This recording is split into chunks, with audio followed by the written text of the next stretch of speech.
بسم اللہ الرحمن الرحیم۔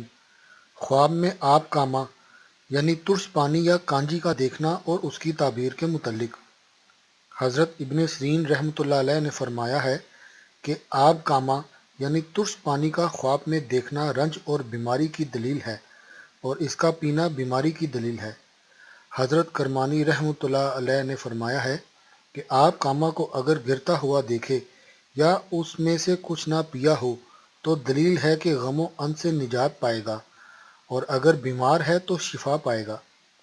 حضرت جعفر صادق رحمۃ اللہ علیہ نے فرمایا ہے کہ آب کاما کا پینا 5 وجہ پر ہے: اول بیماری، دوم غم، سوم جھگڑا، چہارم حاجت اور پنجم عیال کے ساتھ لڑائی۔